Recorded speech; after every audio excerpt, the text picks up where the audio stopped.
हमारी संस्कृति, हमारे संस्कार सदा रहें हमारे साथ। सब्सक्राइब करें तिलक। हमारे जमाता के रूप में श्री कृष्ण से बढ़कर और कौन उपयुक्त वर हो सकता है? अरे तुम तो बड़ी बुद्धिमती हो गई हो। मेरा तो स्वप्न में भी ये विचार नहीं था। इस समस्या का कितना सहज और शीघ्र हल खोज लिया तुमने। निश्चय ही मेरी बेटी सौभाग्यशाली है। तुम कोई चिंता मत करना सत्यजीत, ये मणि मेरे पास सुरक्षित रहेगी। अगर इसे मैं तुम्हारे पास छोड़ जाऊंगा तो कोई इसे तुम्हें बहला फुसलाकर द्वारकाधीश को देने के लिए बाध्य करेगा। मैं शिकार से लौटकर इसे तुम्हें वापस कर दूंगा। ठीक है भैया, मैं तुम्हारी प्रतीक्षा करूंगा।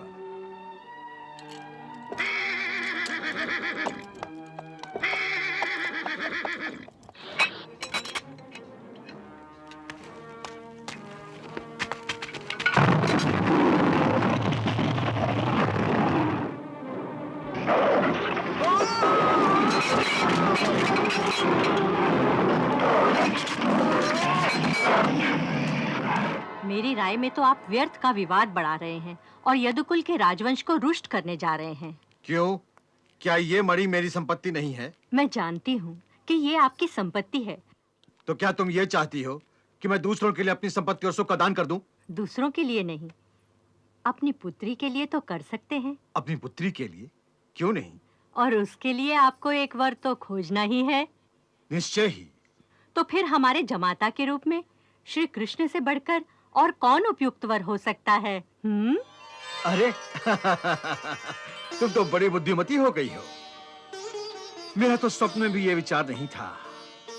इस समस्या का कितना सहज और शीघ्र हल खोज लिया तुमने। निश्चय ही मेरी बेटी सौभाग्यशाली है। एक सेमंतक मणि का दहेज देकर एक पिता को द्वारकाधीश जैसा दामाद मिल जाए तो उसके लिए इससे बढ़कर सुख और क्या हो सकता है। प्रसन्नजीत को आने दो, मैं उसे भी इस प्रस्ताव के लिए सहमत कर लूंगा। अरे लो, प्रसन्नजीत आ गया। अरे प्रसन्नजीत कहाँ है? प्रसेनजीत, प्रसेनजीत, प्रसेनजीत! क्या हुआ सत्यजीत? प्रसेनजीत आखेट करने गया था, परंतु यह अश्व अकेला द्वार पर आया है। मुझे तो भय लग रहा है, कहीं कोई दुर्घटना तो नहीं हुई। सेमंतक मणि भी तो उसके पास थी। क्या? तो चलो, हम सब उसकी खोज में चलते हैं। चलो।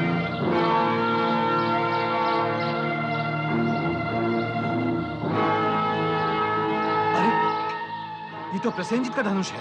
हाँ।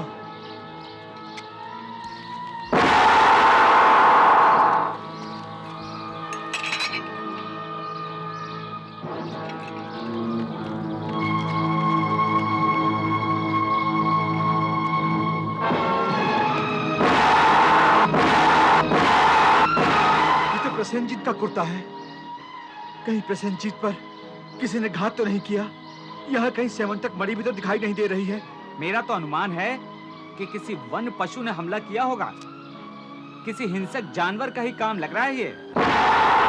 किसी हिंसक मनुष्य का कार्य लगता है ये। हो सकता है किसी डाकू ने मणि के लालच में आकर उस पर वार किया हो सत्यजीत। परंतु मणि तो सदैव मेरे पास रहती थी। सभी को मालूम है कि सेमंतक मणि का स्वामी मैं हूँ।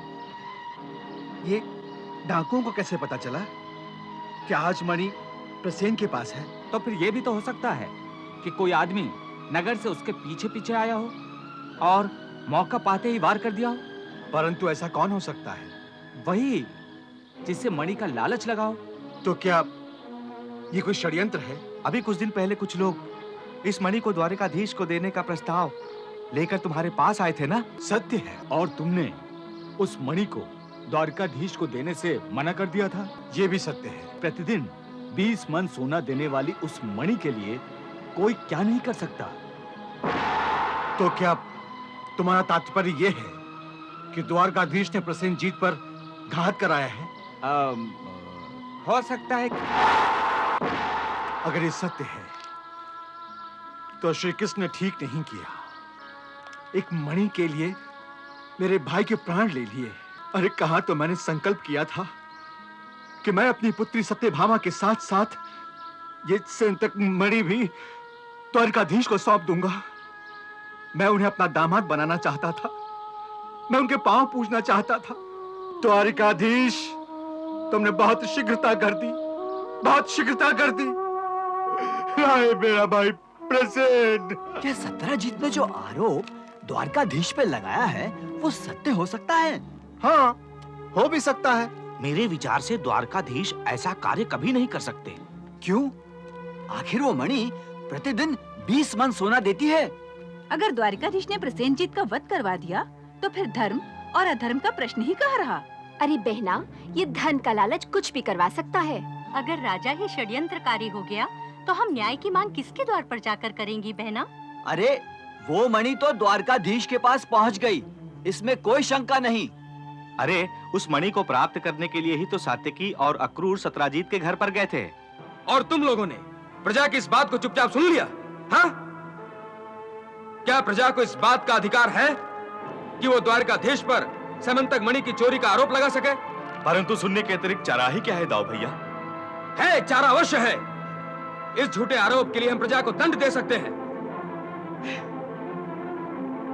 सत्यजीत का भाई प्रसेनजीत मर गया, इस बात का दुख हमें अवश्य है, परंतु इससे सत्यजीत को यह छूट नहीं दी जा सकती कि वो द्वारकाधीश पर अनर्गल आरोप लगाता फिरे।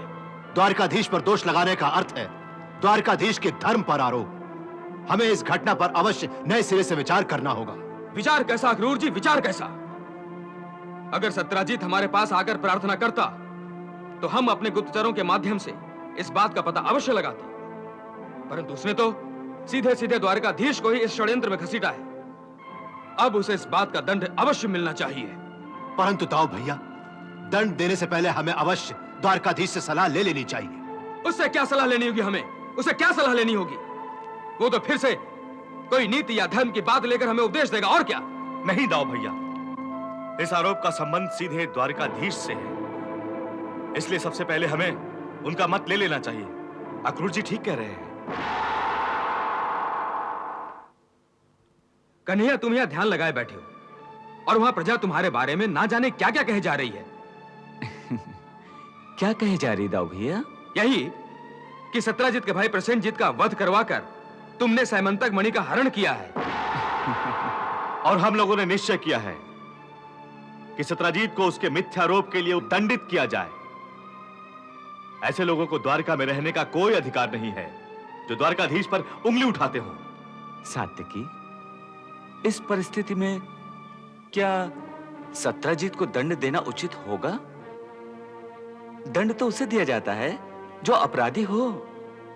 उसने क्या अपराध किया है? उसका अपराध यह है कन्हैया कि उसने तुम पर मिथ्यारोप लगाया है। क्या यह अपराध कम है? परंतु उसके आरोप के पीछे उसकी न्याय मांगने की पुकार को क्यों नहीं सुनते हैं दाऊ भैया?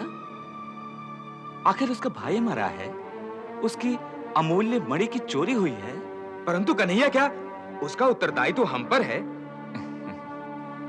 कन्हैया, लोग वहां तुम पर कीचड़ उछाल रहे हैं और तुम यहां मुस्कुरा रहे हो। यदि हम सत्यजीत को दंड देंगे तो क्या लोग चर्चा करना बंद कर देंगे? नहीं दाऊ भैया, उसे दंडित करने से तो लोग पुष्टि कर देंगे कि कृष्ण ने ही स्वयंतक मणि के कारण प्रसेनजीत की हत्या कराई है। दंड देने से तो उसका आरोप और प्रबल हो जाएगा। देखो सात्यकी, मैंने कहा था ना, कृष्ण से परामर्श करने की कोई आवश्यकता नहीं है। यह हमें नीति की और धर्म की बड़ी बड़ी बातें सुनाकर अपने उद्देश्य से भटका देगा। यही हो रहा है ना? परंतु दाऊ भैया, आप ये क्यों भूलते हैं कि हम राजा हैं? मात्र दंड देना ही हमारा कर्तव्य नहीं है। तो फिर क्या करोगे कन्हैया? क्या करोगे तुम? आरोप को सर झुकाकर स्वीकार कर लोगे, यही ना? नहीं दाऊ भैया, हम स्वयं सत्य की खोज करेंगे, स्वयंतक मणि की खोज करेंगे। आखिर मणि कहीं ना कहीं तो होगी। आपका विचार ठीक है द्वारकाधीश। अब आप स्वयं ही अपने ऊपर लगे कलंक को हटा सकते हैं।